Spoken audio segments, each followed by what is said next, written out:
Fear. It manifests in so many different ways, doesn't it? Insecurity, rage, obsession, terror. It's a natural human emotion, one we can never rid ourselves of, but it causes so much destruction. Hi, if you're new here, I'm Rubedo, the homunculus VTuber, and a few weeks ago, wrapped up reacting to TBHX Season 1 with my friend Mary Melody. Be sure to check that out. I'll put the playlist up in the corner. But I'm not content to just watch the show and be done with it. Oh no. This show has been living in my head rent-free, so I want to talk about it some more. Today's topic, fear. The malicious energy that fuels most of the villains in the series. This video will contain a combination of confirmed facts and personal speculation, as well as spoilers for the entire season. Now, I say malicious, but fear is actually perfectly natural in the world of TBHX. People naturally produce it when experiencing negative emotions, and I imagine there's a certain amount they can typically hold in their bodies before some of it needs to be expelled. Most people get by just fine in their day-to-day lives, but sometimes, whether through extreme stress or intentional overloading, it just becomes too much. Where exactly the limit is probably varies from person to person, based on things like personality and environment. So, firstly, let us focus on this naturally produced fear. This is not actually the first type of fear we see in the series, but it seems to be the most prominent. Let's start with the obvious examples. Luo, who I believe to be the primary source of the fear that affected the orphanage in episode 10, after the dean pushed him over the edge by telling him about the plane crash.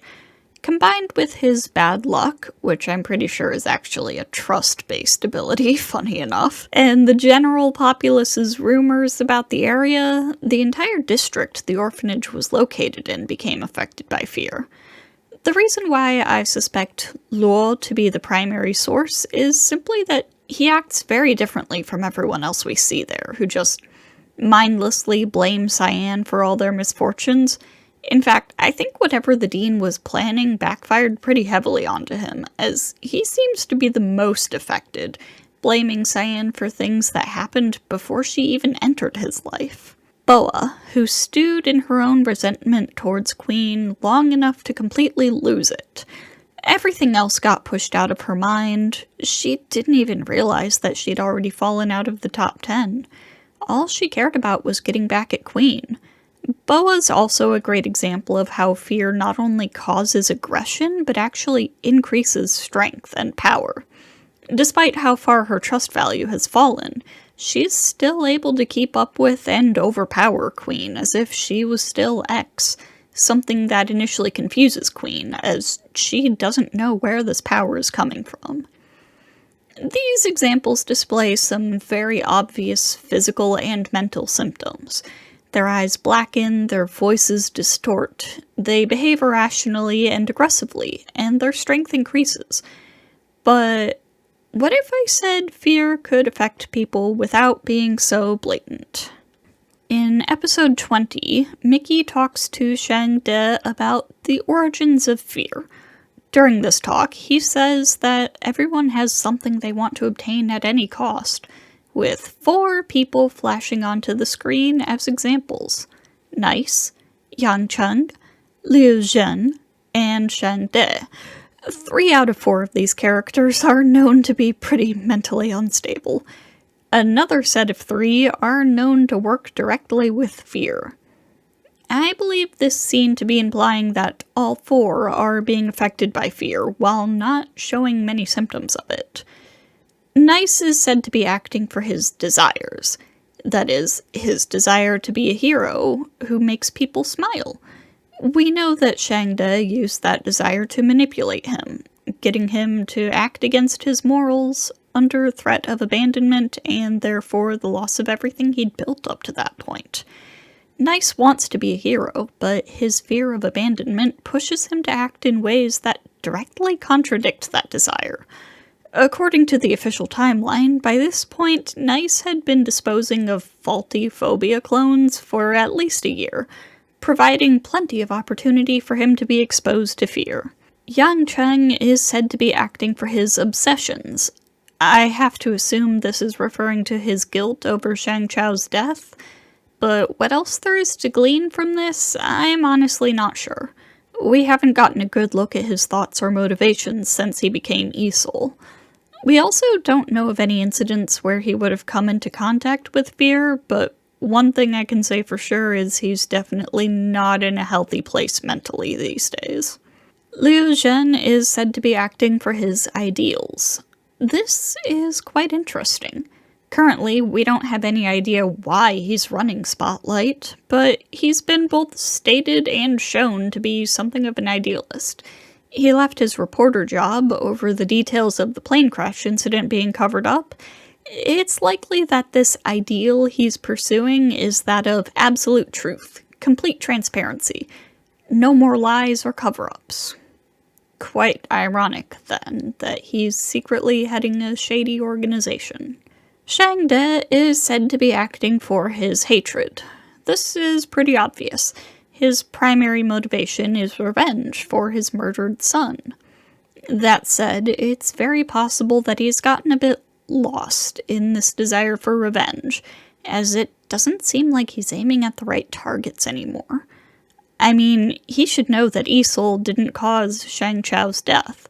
He was the one to encourage Yang Cheng to get revenge in the first place. So why is he after him now? Is it the fear getting to him, making him blame everyone who was involved? Interestingly, naturally produced fear isn't the only kind we see. There are multiple groups studying and experimenting with fear, and there seem to be one or more lab-produced strains of it out there, which manifests differently from the natural stuff. DJ Shindig displays an interesting scenario. Rather than being overwhelmed by his own fear, he's first affected by the fear contained at Glimmer Lab, then by the fear used by the Spotlight organization. His case feels like a hybrid between natural fear and lab-produced fear. After all, while Spotlight might have been producing the stuff, Glimmer almost certainly weren't. His physical symptoms are a bit different from those of natural fear. His skin darkens while his eyes lighten, his hair begins to glow and take on a flame-like effect, and he even seems to emit some kind of glowing smoke. Most interestingly of all, it seems like his entire body has become made of fear. His arm explodes into goo when attacked by Ghostblade, and he's able to reform it later.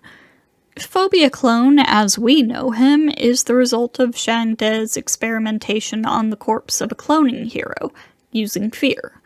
It seems that the original Phobia Clone, or what's left of him anyways, is currently being kept in the warehouse where he carries out his experiments, possibly semi-revived and kept in stasis to power the clones. The clones themselves appear to be essentially equivalent to a regular person mentally, being capable of both following and disregarding orders, as seen with Nice's request to not kill anyone being pretty much immediately dismissed, solving problems independently, and so on. That said, they do seem to have a tendency towards violence. Physically, they're made of fear, and have glowing white eyes, similar to what we saw with DJ Shindig. Smile is affected by fear produced by Shang De, doubled in intensity by Dragon Boy's powers. I believe it's that increased intensity that causes his extreme level of aggression and irrationality, with his repeated asking of who's laughing at me displaying an insecurity he may not have even actually had, as he never said anything to suggest that before. That might also be why his transformation was so immediate and drastic. Physically, we once again see someone who appears to be largely made of fear. This is most obvious at the moment of his death, when Dragon Boy's punch essentially explodes him into fear goo. He also displays something new. scratchy, brightly colored shapes like neon signs. With that last point about Smile in mind, I want to talk about Graffiti King briefly. He certainly displays some traits associated with fear. A black and purple color scheme, a distorted voice, and most importantly, that same neon sign effect we saw with Smile. Graffiti King is with DOS, which of course is basically synonymous with Spotlight. He could very well be fear-powered. Speaking of Spotlight, I want to talk about their tech a little bit, too. Remember how I said that natural fear wasn't the first manifestation of fear we saw in the series? Well, that's because what we saw in episodes 1 and 4 was a little different. It was people using fear amplifier technology. Rather than making use of the user's own fear, it seems like this technology works by harnessing the fear generated by other people. Hence why, for example, Linling's boss attacked the audience for a power boost. This is also why the people who use it remain untransformed and more or less in their right minds, relatively speaking. As I'm writing this script, it occurs to me that the boss's fear whips and termination letters kind of look like those black beams Rex shoots. Considering Rex a fake villain, I wonder if he's equipped with a fear amplifier too. And speaking of Rex, I have some thoughts about him. Don't you think it's interesting how he went missing, then a hero who's practically identical to a fear-juiced version of him popped up at an agency that has a fairly friendly relationship with his own? And around the same time, a fear-filled zombie Nice showed up, seemingly no longer affiliated with any agency? Maybe that's a topic for a future video. Anyways, thanks for watching! Let me know if you have any thoughts about the video, and be sure to subscribe to catch future videos. I've got a bunch more TBHX videos I want to make, and I'm planning to start reacting to Link Click pretty soon. Check out my main channel for gaming content, too. I'm playing through Hollow Knight and Virtue's Last Reward for the first time right now. And with all of that said, I hope to see you all next time.